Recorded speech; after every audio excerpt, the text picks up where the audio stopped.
proclamation. Hear ye, be it known to all present, January 22nd, 2023 shall be known as Gene Higgins Day. The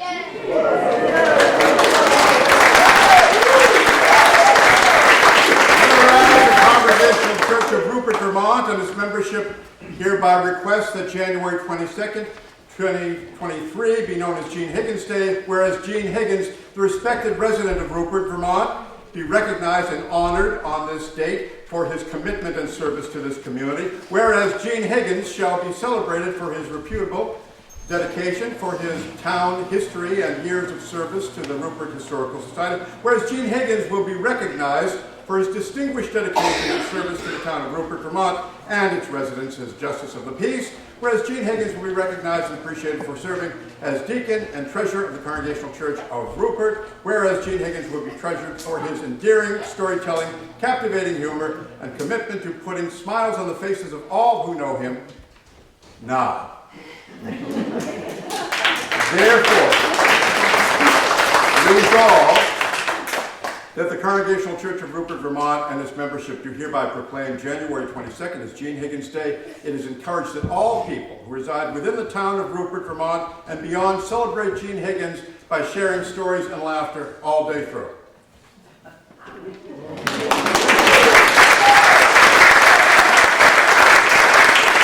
can get up and stretch and so on because the festivities are about to begin.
Gene's birthday is in 2 days.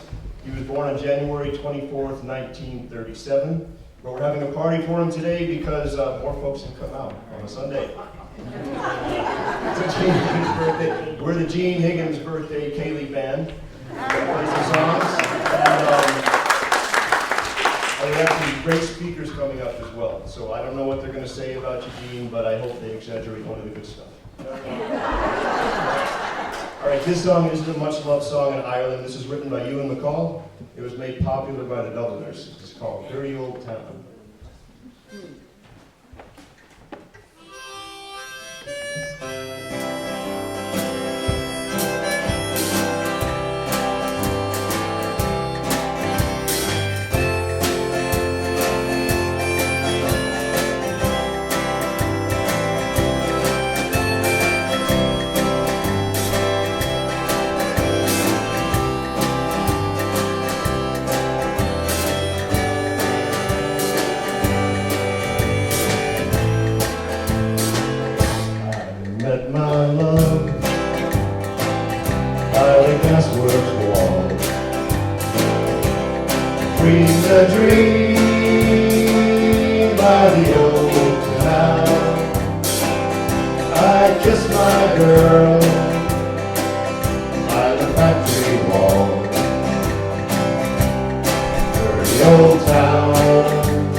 That's our proud, they go on with me.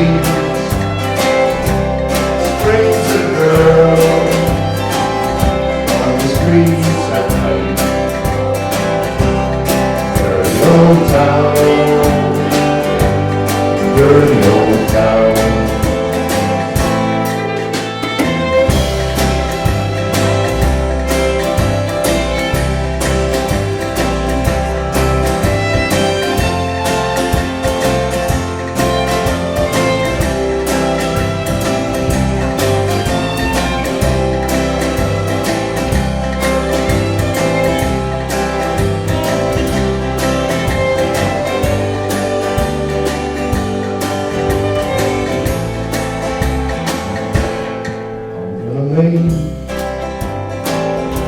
A big shot, shining steel, tempered in the fire. I'll chop you down like an old red tree.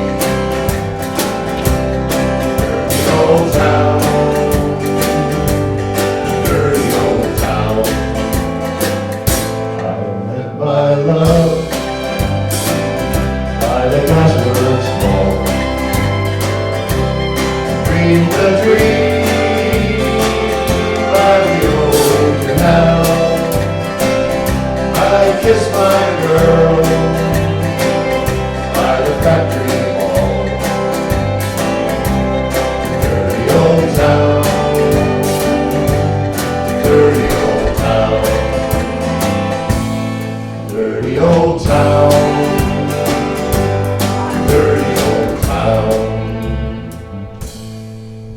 Now I'd like to invite Miss Mary Williams is going to speak now. Miss Williams is a cousin of Gene's on his mother's side of the family, and she is going to share some remembrances with us.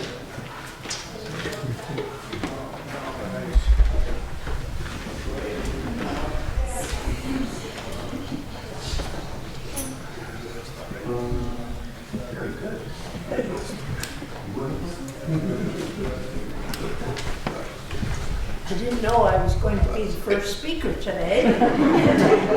I want to say good morning and thank you all for coming out to celebrate Gene. And please excuse me for using prompt cards. I was just fearful that I might have a senior moment. Young brain.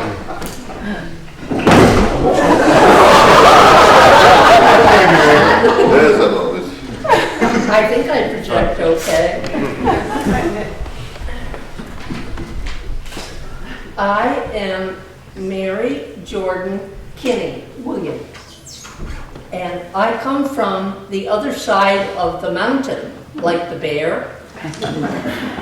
And Gene's mother was sister to my father, William Jordan. And he died in an automobile accident when he was only 25. But his mother and family still stayed very close to us. And many times, their family and my family were often found at each other's homes for Sunday dinner after church. I'm sure you all remember those now outdated special meals and times. We children anxiously awaited dessert. That is, if we cleaned up our plate. Rules were rules back then. And then we anxiously got ready to go outside and go sledding in the wintertime. And stay out there until we were frozen to death almost. In the summer, we'd play hide and go seek or some of those old-fashioned games. And Gene and his brother Charles and my sister Wilma and me had wonderful times together. I had an older brother, Bill, and he sometimes went sliding with us, but he was a little older. Now I must get back to Gene's story. I think he was born with a history book in one hand and in the other. I can't be sure of that because, of course, I wasn't there. But one thing I am sure of is that he was born with a very kind heart.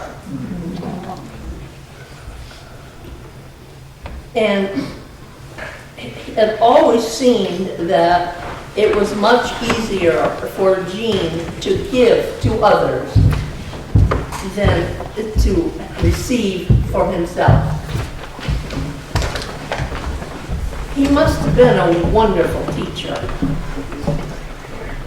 a well-loved teacher in Woodstock, Vermont, to have laid the foundation for students to still be in touch with him 50 to 60 years later.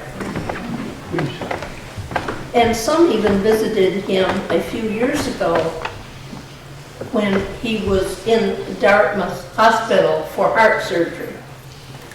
And for many class reunions, he was invited to be an honored guest. Though Gene was always seen with his camera out, I'm sure some of you have one or more of his wonderful photos displayed in your home. There seems to be very few pictures of Gene because he was always on the other end of the camera. Well, it is difficult to condense my memories and thoughts about Gene. I know I must, or you would all fall asleep. Before I close, I need to return to Gene's kind and generous heart. While teaching and living in Woodstock, he very frequently came back to Rupert to visit his parents and later his widowed mother. But most times before he headed back to Woodstock, he came through West Pollitt and visited my widowed mother, Eunice Hill. And without a doubt, he would bring her a special treat or a gift of some kind. Before he left, they shared a cup of tea. One of his many trips to Ireland, he bought her this lovely scarf. It was made in Killarney, Ireland. I wear it today in honor of Gene and in loving memory of my mother.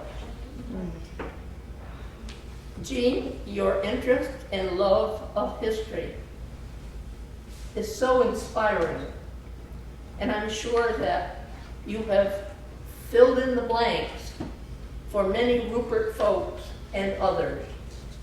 Your strong faith and kindness represent your wonderful life.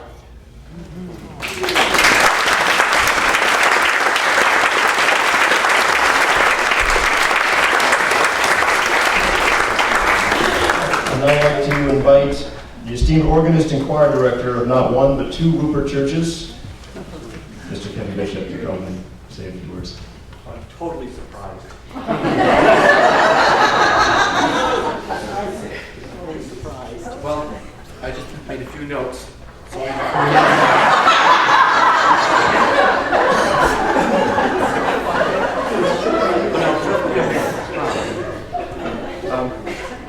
anyhow, turns out cousin Gene is cousin to us. We didn't realize that.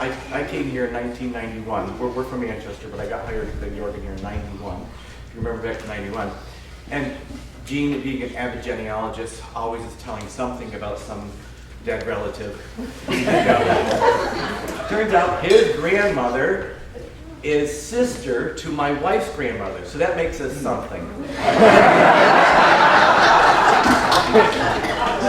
So I'm going to just tell you a couple little things about Gene. So let's see. We used to have, not too many years ago, I'm starting to talk about Gene now. We used to have a row of pine trees between the church and what was the school. It's now the Library and Historical Society. And there were big pine trees. They got so big, they chopped them all down. The Lorax came or something. They're all gone. And Gene told us when he was a little boy at school, right next door, where Leon went to school, he got in trouble because he was got caught jumping over the pine trees. So that probably would have been during the war, I would assume, in the middle 40s. You would have been maybe 10 years old or something. The Civil War. The Civil War. And then, not too many years ago, the pine trees might have still been standing. Choir was sitting over there. Our pastor, this thing usually sits up there, and our pastor was speaking on and on and on. And back there, where that drummer is sitting, there was a little table with a vase full of plastic flowers. And in the middle of the plastic flowers, we had a candle.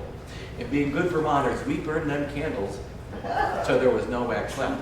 And they ignited the flowers. And those things really burned. So, whoops. Dropped my undershirt. Jessie was sitting over there and she said, "There's a fire, there's a fire." And I'm sitting there and I couldn't see a fire and I paid no attention to her. Gene dashed up, got the flowers, and I think, if memory serves me right, I'm not sure, it was probably summerish, because he took the flowers and threw them out the back window. There's a door there, the window way to open. But he burnt himself in that too, and he never really said anything till after church. So Gene saved our church.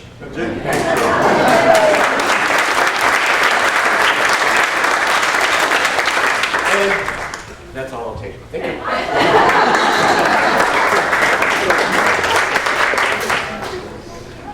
This next song is written by Pete St. John. It tells the story of famine times in Ireland when many people were forced to leave their homes. Some of them, like the young man in the song, were sent to Australia on prison ships. Others, like Gene's family and many of our ancestors, came here to work and search for a better life.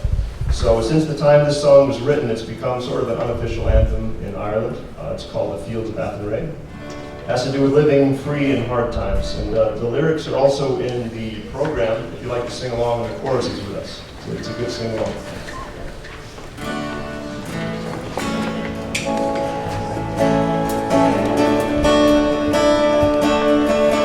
Alone in prison wall, heard a young girl calling.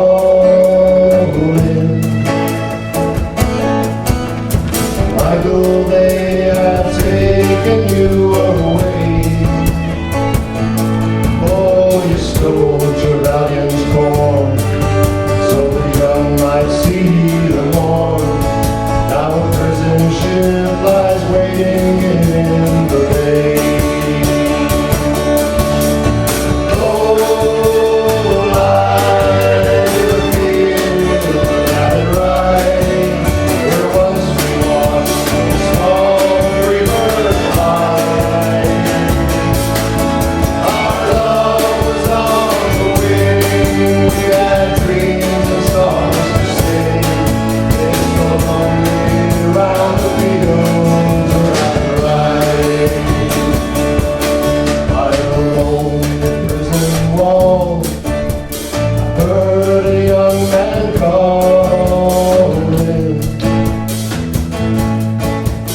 Nothing matters, Mary, when you're free. Against the famine and the crowd, I rebelled, they cut me down. Now you must raise a child with dignity. Oh, lie the field and right, where once all rivers lie. Our love was on the wing. We had dreams and songs to sing. It's so lonely round the field.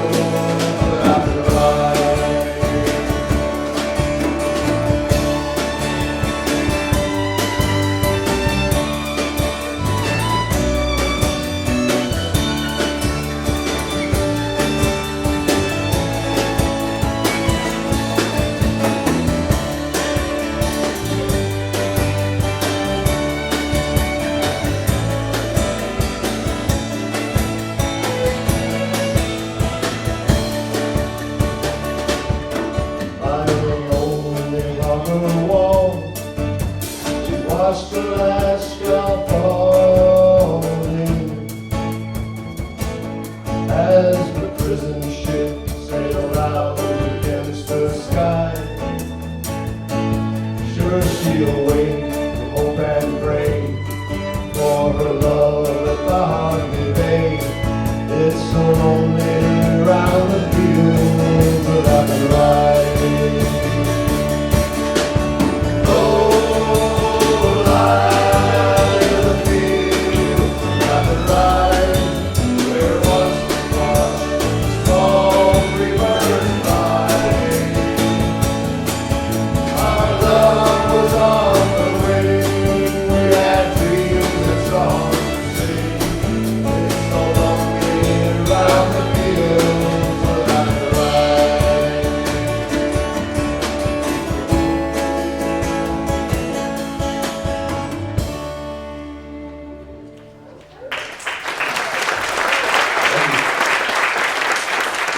Our next speaker needs no introduction. He is known for his fast driving, foul language, and reckless gambling. I'd like to introduce you to my father, the dignified pastor of the church. Hopefully here to say a very few words. So here we go. Yeah, I was going to say some nice things about what's his name? Oh, Gene. Some of you know Gene as the town historian. Some of you know him as a justice of the peace. He's had a lot of weddings. He's done funerals, and no fights were reported as a result of either of them. So that's encouraging. So did you know that Gene is also a preacher? Yeah. He preaches here sometimes, and he preaches at the Methodist Church. I don't know where else you preach, Gene. Where else do you preach? Paulette? Paulette. Well, he gave me a stack of sermons about that big. I have them here. I'd like to go through them today. No, he allowed me to read them in order to quote some of them for you. Having read them, let me share with you some quotes from Jack Benny. Because some people have said that Gene resembles Jack Benny. Have you heard that before? No. Oh, He said he's dead. all right, so somebody said that. Okay, so Jack Benny, I was born in Waukegan a long time ago. As a matter of fact, my rabbi was an Indian. Actually, age is something that doesn't matter, Gene, unless you're a cheese. No matter how often I tell people I'm 39, some of them refuse to believe I'm that old. I've heard you say that. I don't deserve this award, but I have arthritis and I don't deserve that either. Here's one, Andres. It's not so much knowing when to speak, it's when to pause. Give me golf clubs, fresh air, and a beautiful partner, and you can keep the clubs in the fresh air. I took my girl to dinner, and she laughed so hard at one of my jokes, she dropped her tray.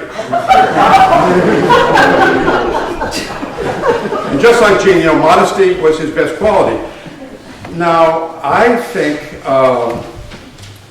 I could go on with many pages. I have them, however, my dear wife Carol has put together an album downstairs, and you all are invited to write in the album too, whatever you want to say for Gene. I just would love to have you put your name on the day and just say whatever you want to say. Keep it clean, but you have that downstairs. The other thing is that when I contacted Woodstock Union High School, where Gene was a teacher in history, social studies, and English from 1964 to 1980. 61 to 87. 61 to 87. He remembers. And everyone came back, and you can read them in the downstairs because it would go on and on. You changed so many lives. It's the pouring out of love for you is absolutely amazing. All of these men and women writing from across the country, they say basically the same thing. He's the best thing that ever happened to me in my school years I could not have gone through it without him. I don't know what my life would have been if it hadn't been for Gene Higgins. It goes on and on and on. This is all of what they wrote. I have pages after pages, and all of it has to do with the love and generosity that Gene gave to them. And I'm just so happy that I can be a little part of this to say thank you, Gene. But even better, we have someone who was one of his students, and she came from Barnard today to be with us, Linda Caruso, and she's going to share her experience. Linda? Reverend Barry told me I have 4 minutes. Here goes 60 years in 4 minutes. Initially, I was contacted by there was a post from Woodstock alumni from Reverend Barry saying, here's what's going to be going on. Does anyone have thoughts? Gene, are you worried? Because these are my thoughts. I was a freshman in Woodstock in 1961, and every class thinks they have the best class, but I had the best class. We had standout students. We had amazing athletes that Gene had to corral. We were the Vermont state champions in basketball 3 years running. And all of that was very exciting. But what I want to touch on is what Reverend Barry said in the end, and that is how Gene, without knowing, shaped and saved my life. When Reverend Barry reached out, he had these points to touch on. Music, what was Gene listening to back then? What was his teaching style? What was my career? And did he have any favorite sayings? I remember 2, and to this day we still use them. Usually in very inappropriate times, which means that you can't laugh, but something absurd would happen and you're thinking to yourself, but then you hear it. Good heavens. Well, I never. And usually he did.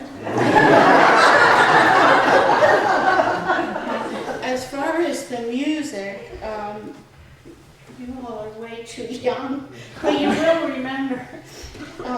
I don't know what Gene listened to. I guess it was Welsh and Irish music. In high school, we had the very, very beginnings of the Beatles, the Rolling Stones, Bob Dylan, Otis Redding, Johnny Mathis. It was impossible to put that into one thing, but that's what was going on in my world and our world back then. Teaching style.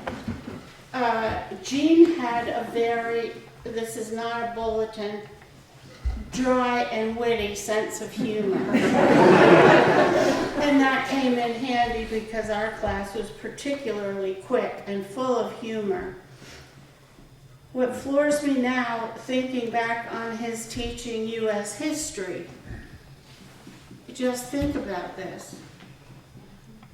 John Kennedy was assassinated. Bobby Kennedy was assassinated. Richard Nixon and Watergate. Martin Luther King and civil unrest. The Vietnam War. What do you do as a teacher to teach U.S. history? Yeah, we had the Revolutionary War and then the Civil War that Gene was in. that were so historic that we had to learn about those. But what about what was going on outside? How do you teach history in that time? He did. It sank in. My career, I had Gene for English. And because of that, I have kept in touch writing letters and cards, postcards with Gene since I graduated. And he has always written back. We never ever miss Christmas or St. Patrick's Day. That being the high holy day. I never went to college. It was not in my power at the time. But I had such a strong sense of English that I went on to work in a law office that was on the cutting edge because it was in intellectual property, which we now all know what that is. But at the time, lawyers had to be one step ahead regarding copyrights and intellectual property. I then, from there, and retired from the Windsor County State's Attorney's Office. And my a main job there, besides writing, was proofreading, because there was the state's attorney and 5 deputy state's attorney, and one or more of them had court every single day that started at 11 o'clock. We got the paperwork at 8 o'clock from all the police, Vermont, state, all of it. We had to turn it around. The state's attorney had to decide if they were going to prosecute that case or not. Then copies for the court, defense, us, and proofread, because you don't want to file and you cannot make a mistake on the court calendar. You just don't want to do that. So the skills that Gene gave me of writing, proper sentence structure, spelling, which nobody has to know now, proofreading. Those 4 English skills were born in Mr. Higgins' English class. I did his sayings. Another thing that I was not going to speak on, but Reverend Barry thought it was very important. And that is that I grew up in an abusive, alcoholic home. I was the oldest of 8 children and the only girl. I say that because I wondered, as an adult looking back, if Gene knew the home I was coming out of every day. And everything that's touched on today about Gene's love and compassion, he made everything make sense for me, and he made me understand that this too shall pass. You are strong enough. You've got what it takes. Stand tall and carry on. And that stayed with me through my career, through high school, which I never want to repeat. All of it stayed with me, Gene, and I mean this 100%. You are my hero, and I love you beyond comprehension. You will never know, but here I am. Thank you.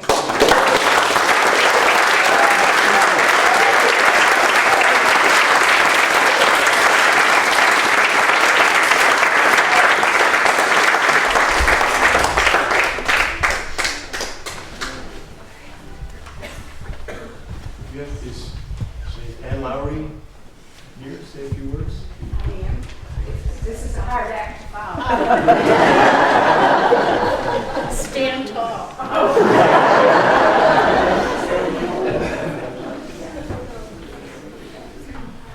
Anne is the treasurer of the Rupert Historical Society, and she's going to say a few words about when Gene was secretary. Yeah. Okay. I think most of you know Gene pretty well, but I'll just run a quick few items about his life here. He, of course, is a hometown boy. He went to the Rupert Village School right next door. He then went on to high school in Salem, Washington Academy, 1955, and was valedictorian. He went on to school in UVM, acquired a teaching degree. I believe his first job was Margaretville, New York, and I'm not sure how many years you were down there, Gene, just a couple, before he came back to Vermont in Woodstock. He made friends with, I believe she was a co-worker, Mary Martin. Yes. And after they left teaching, they decided to, they received a grant from Wellesley College, and they were able to prepare a program about the slate quarry workers who came from Wales and came to Bennington County, Rutland County, neighboring New York State. Gene has made 4 or 5 trips to Wales, has many acquaintances there. His friend Mary stayed over there a number of months. I wish that program were still available, Gene. We'd have you show it again. It was a slide program with narration. Wasn't that what it was?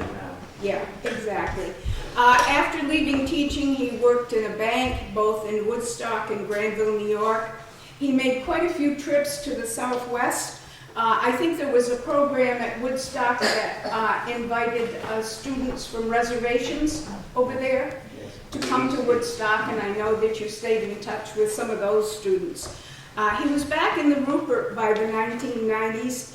As someone else has mentioned, his service as town officers, he's been an auditor and a justice of the peace for over 30 years, and happens to be the justice of the peace who married one of my sons and his wife.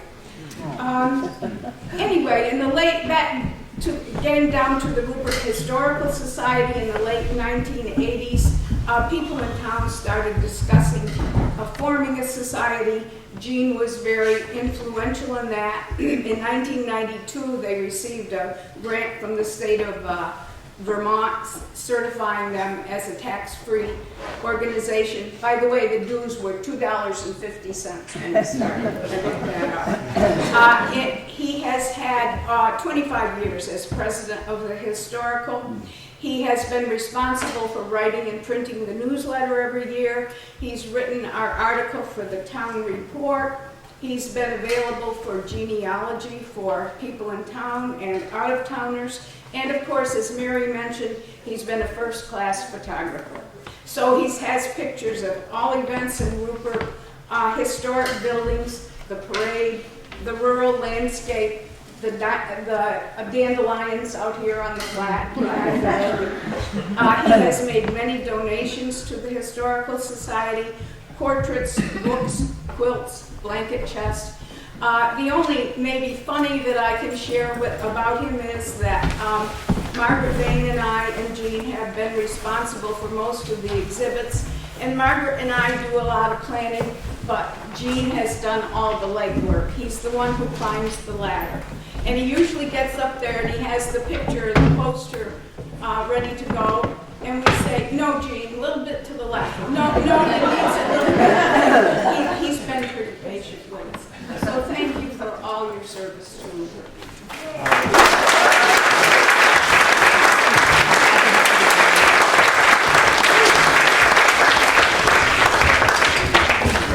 This next song comes from our American heritage.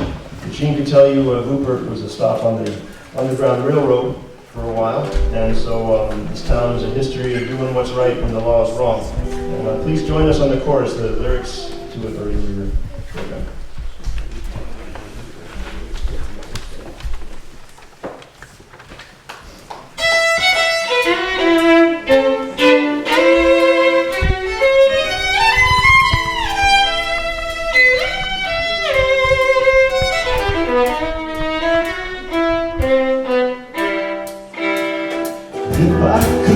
That was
Pharaoh's army got drowning.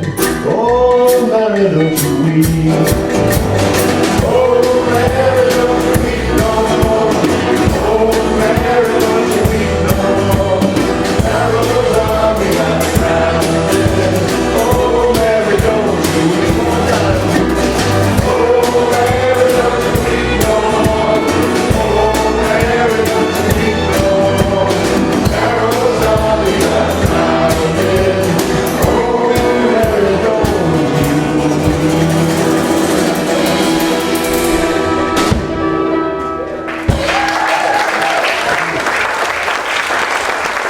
I'd like to invite Terry Tyler to come up and say a few words.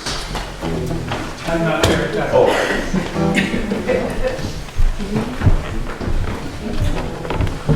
Terry called me early this morning. I'm neither as tall or as smart, and I don't make people laugh, but he can't be here this morning. He had a bad crick in his back. He could barely get around, and he was almost in tears. Gene, he wanted to be here so bad. Gene and Terry have this bond of history that they have had for a long time. He sent me with Terry's last book. His 32nd, he said. He swore he'd never do another one. I happen to know he's working on another. And Gene is a big part of his inspiration. You've been mine too. I came to this community, to the Methodist Church, about 6 or 7 years ago. From the very beginning, you've been a part of my ministry there.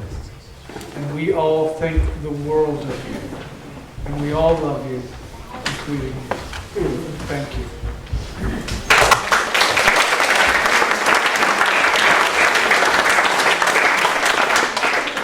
Now, Karen Drake's going to say a few words.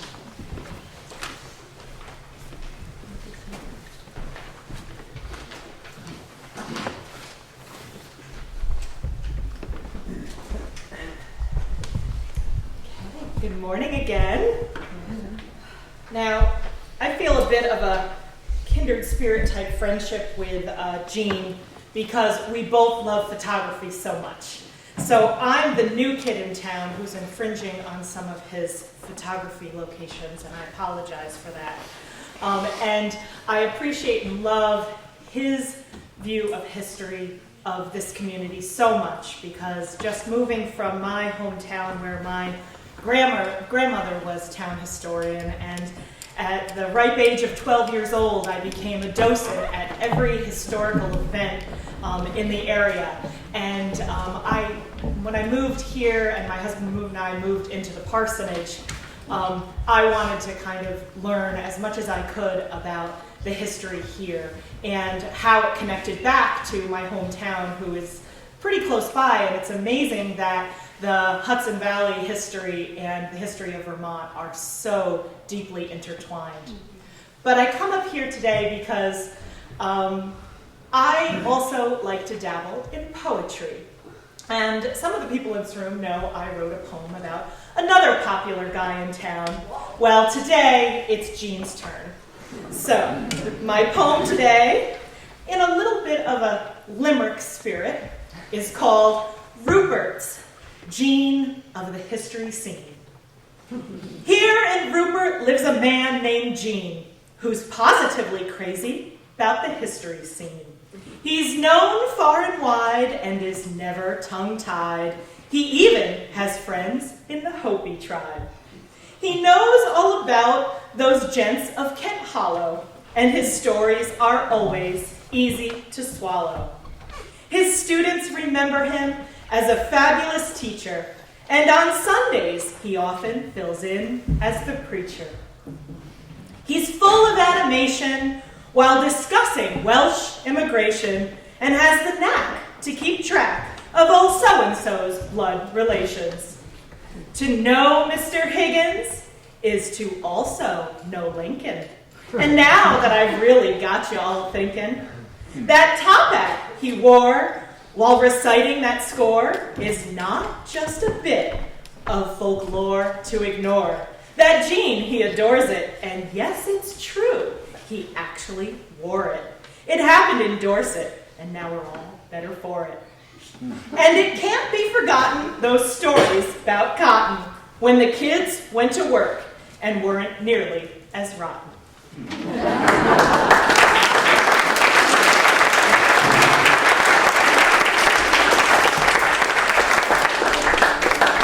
the Gospel of John, chapter 8, Jesus says, I am the light of the world.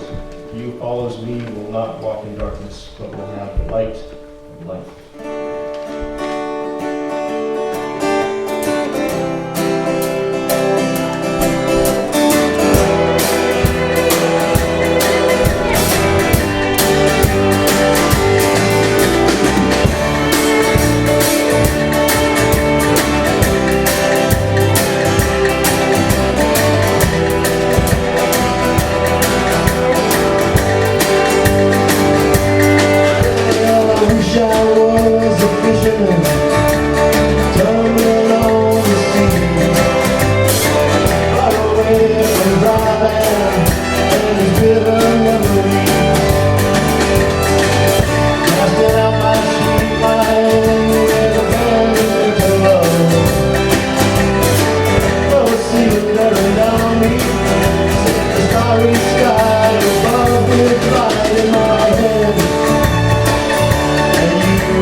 Next up, we have the man of the hour himself.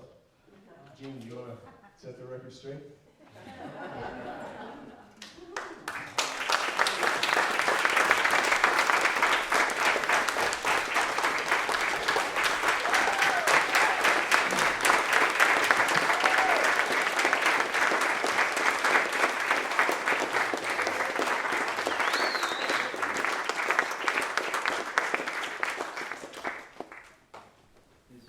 This book is not full of everything that I'm going to say.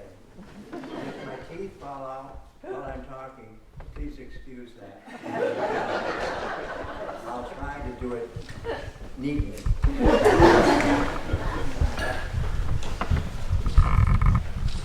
In my first 86 years, I asked myself, what have I learned? When I was born, I was very young. The gifts of God to each one of us are many. The greatest of all is life itself.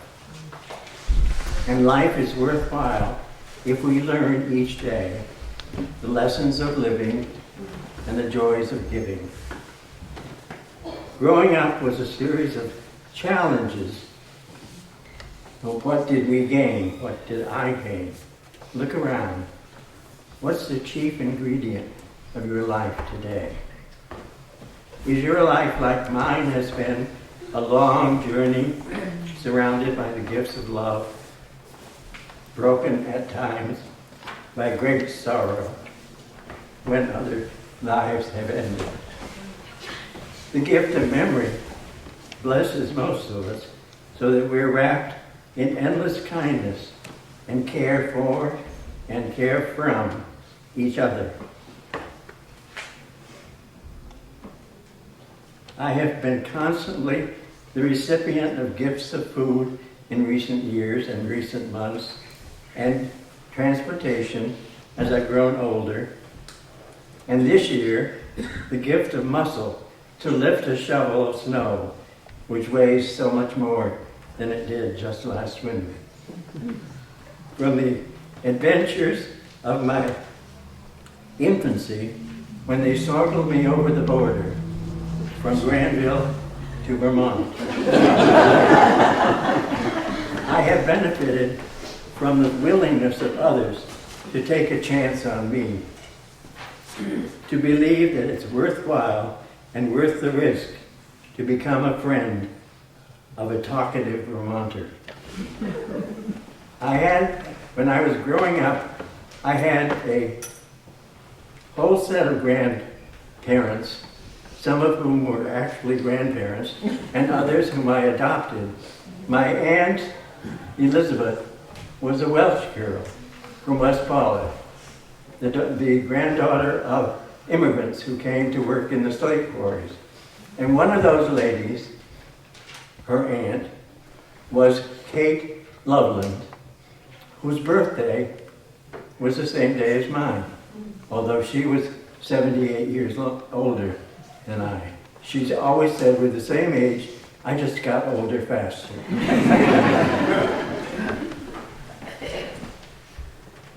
She died when she was in her 100th year.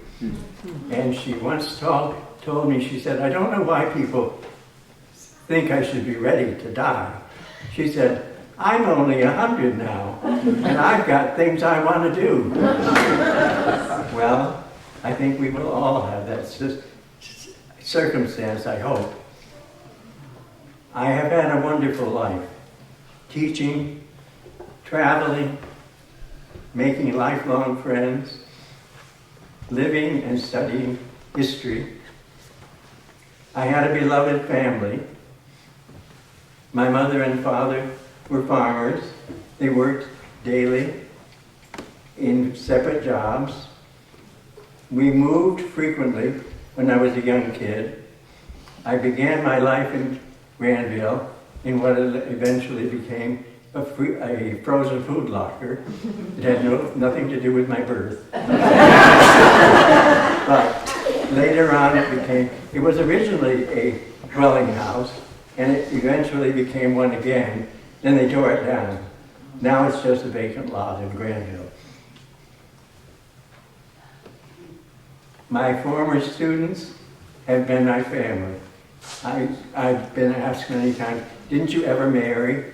I said I never had time to do that. But I have 1,500 children.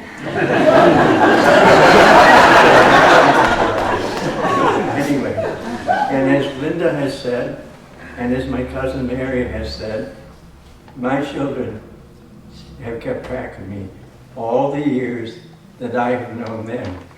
They have known me. I still hear from many of them yearly, sometimes monthly, sometimes several years passed. And as they reminded me, when we were in Woodstock, the Dartmouth College decided to reread its charter. And they discovered that they, after 300 years, they hadn't lived up to the purpose of their foundation, which was to educate the Native Americans. So they began a program of generosity, but also shame. And they gave the high schools near Dartmouth a choice. Did we want to help educate inner city kids from America or Native Americans? And Woodstock chose Native Americans. It was the ABC program, a better chance.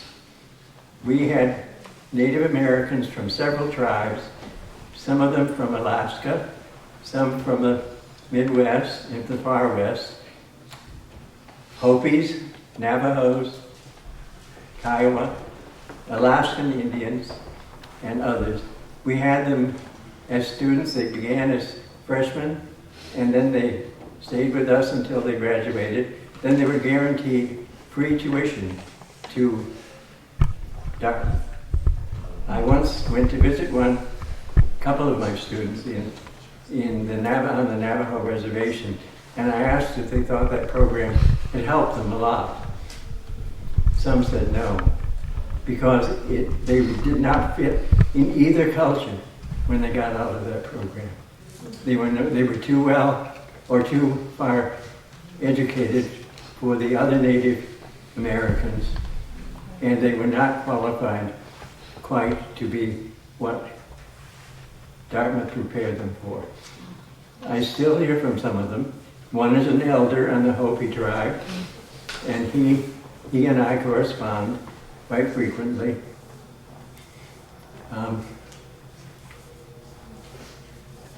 I have made friends. They've noticed that I leave the country every once in a while. I went to Wales years ago and have since gone back 12 more times. So I consider myself half Welsh, even though there's not a bit of Welsh in me at all.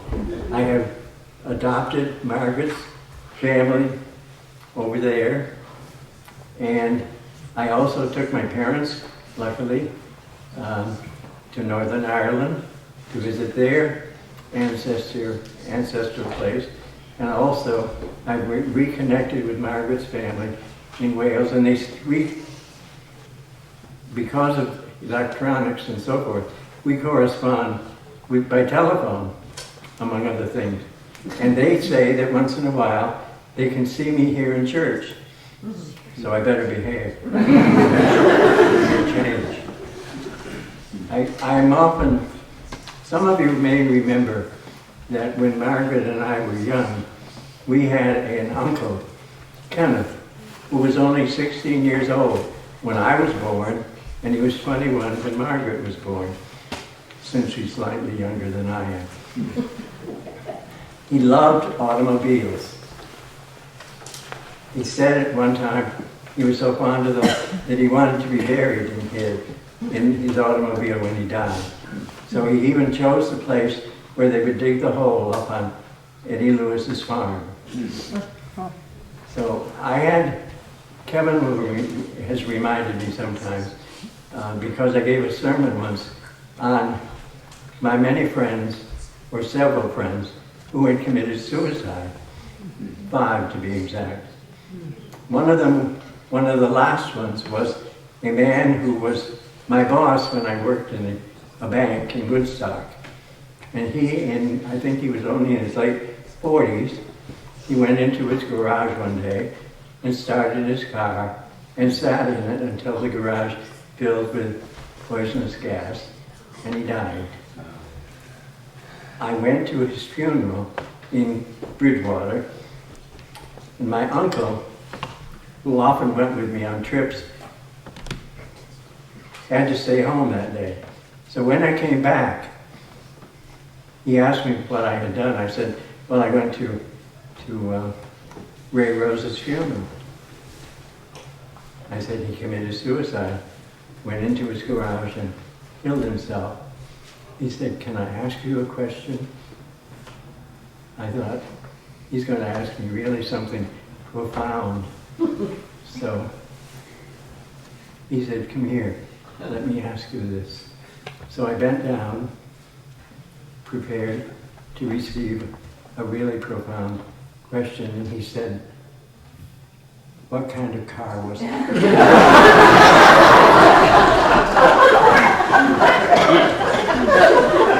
think maybe it was one of the few times in life that I didn't know how to answer.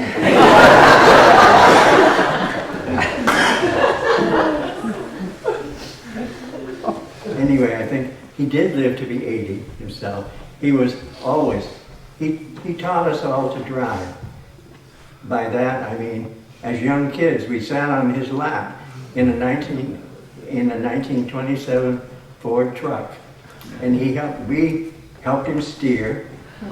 We opened the little hole in the dashboard, which let the heat in from the motor. We got to blow the horn. We got to push his leg sometimes to go faster. But he taught us a lot of things about life. He himself was an adventurous person, but he was limited, as you might say, to his likes and his dislikes.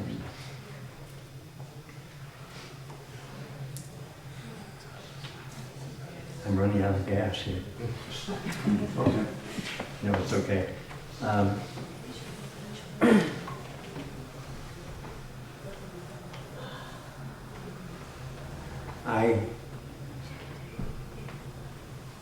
On one trip, I've learned in my visits to the British Isles that, to me, the favorite place I go to is the Isles of Scilly.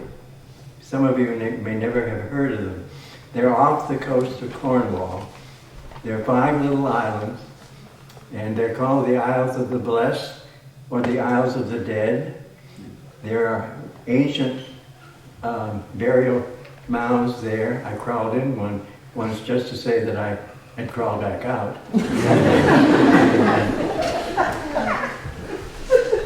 So I could just boast that to other people, of course.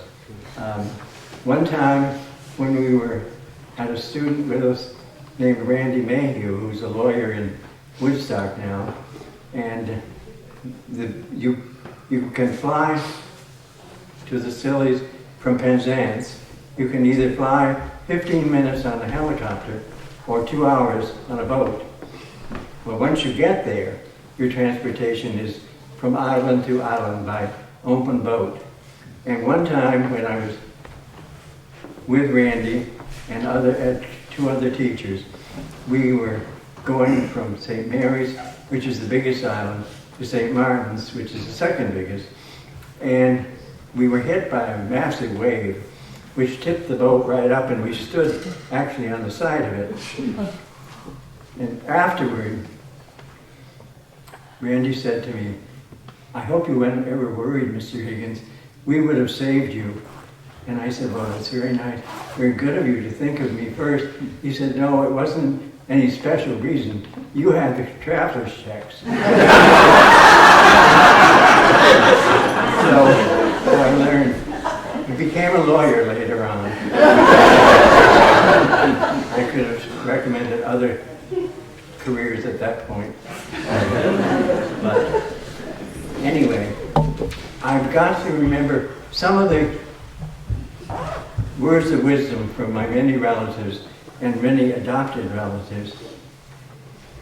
I had a grandmother who said, no, actually it wasn't my grandmother, it was my great aunt.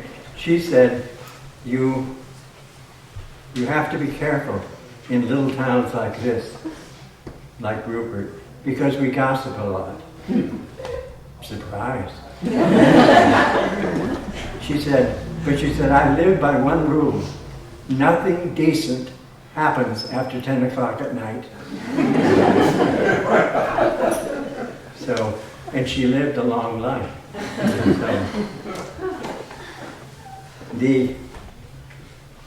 the other things about this village and these people is their loving kindness.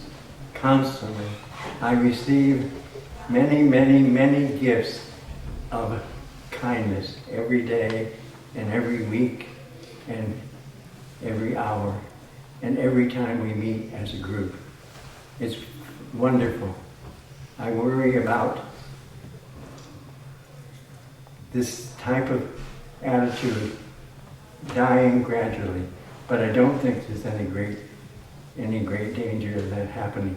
It's easy to be kind to one another, and it's satisfying to be kind. Love is easy to give, and it's easy to receive. And you all are examples of that in your blessings as you heap them on me, as undeserving or as deserving as I may be at times. I remember when I was a little kid, and that was not too long ago, we used to work, it was hinted at one time, when the home demonstration, the ladies of the church they met in the clubhouse next door during the war, and they made mattresses for their families. They got a 500-pound bale of cotton, which came on the train, and to keep us kids busy, but also to perform a needed task, we combed the seeds from the cotton before they could use it to stuff the mattresses. I used to tell my students this, and they believed that I actually had worked as a slave, combing the seeds from the cotton. It's wonderful when everybody believes what you say. It works always to your good, or if you know how to manipulate it. Anyway, I learned as a teacher not to say certain things, but mostly I learned to say thank you from all of you, and from all of you people here who gathered to honor me. I wish I could honor you in the same way. Thank you.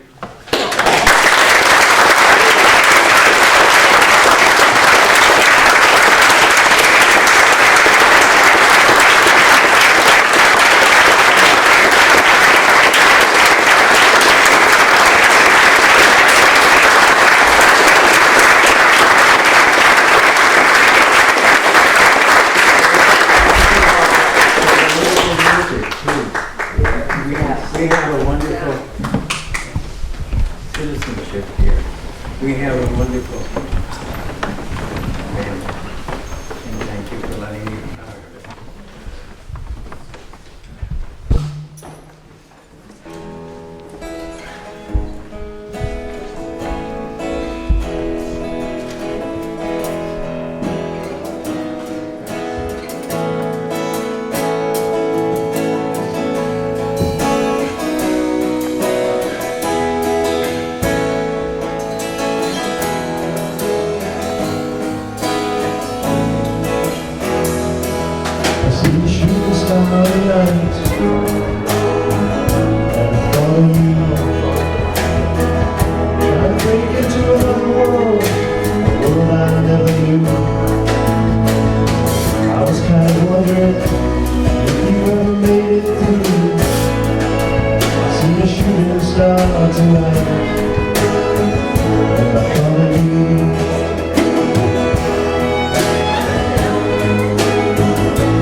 Temptation, last account, last time you might hear the Sermon on the Mount.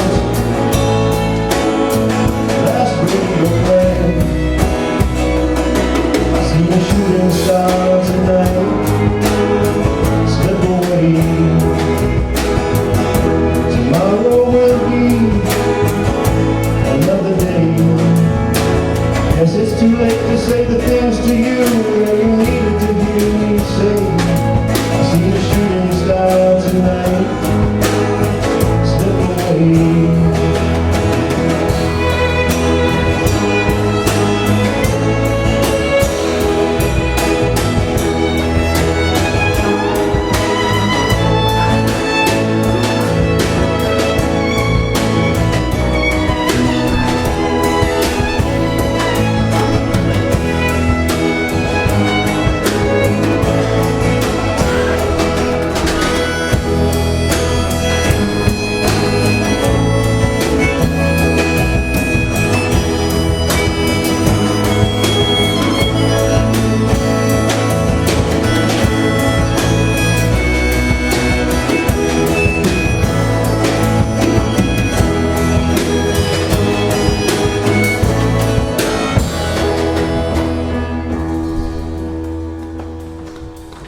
Thank you.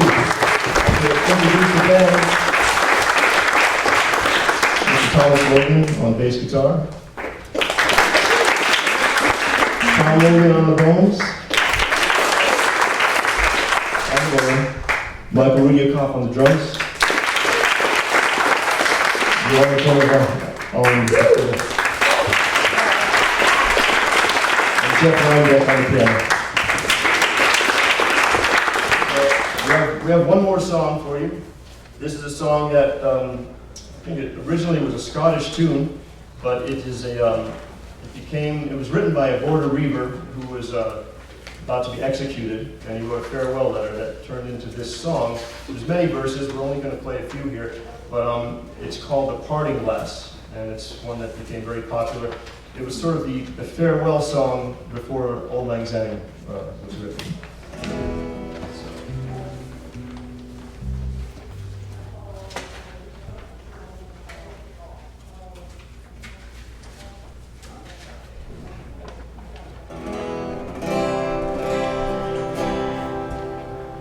All the money that e'er I spent it in good company, and all the harm that e'er I done, at last it was to none but me. And all I've done for want of wit, to memory now I can't recall. Fill to me the parting glass, good night and joy be to you all. Join us in the chorus if you want. Fill to me the parting glass, and drink a health whatever it falls. Gently rise and softly call, good night and joy be to you all. All the comrades that e'er I had are sorry for my going away, and all the sweethearts that e'er I had that wish me one more day to stay. But since it fell into my lot that I should rise and you should not, I gently rise and softly call, good night and joy be to you all. Fill to me the parting glass, and drink a health whatever it falls. Gently rise and softly call, good night and joy be to you all.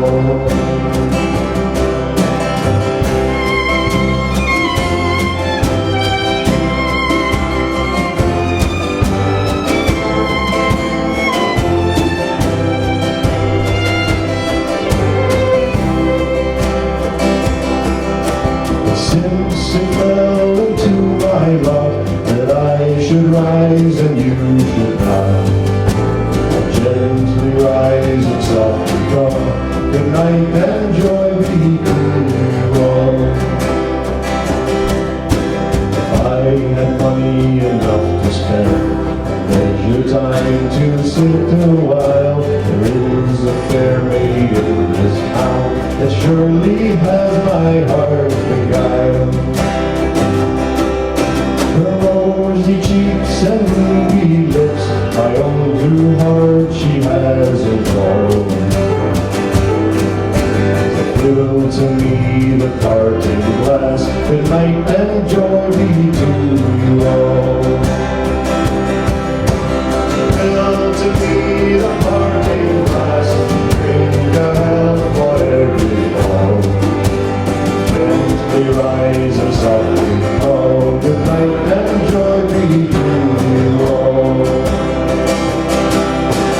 Fill to me the parting glass and drink a health for every fall. Gently rise and softly call, good night and joy be to you all. Fill to me the parting glass, drink a health whatever befalls, and gently rise and softly call, good night and joy be to you all.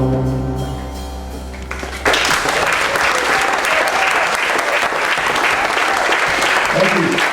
Happy birthday, Gene. Thank you for bringing us all out, bringing us together, filling the church. Thank you so much.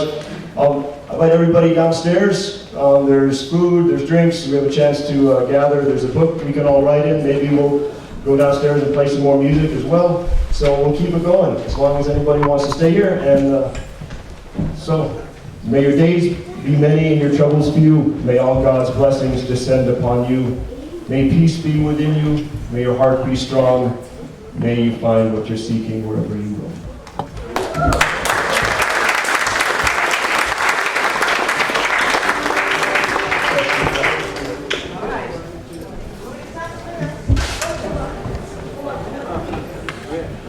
God.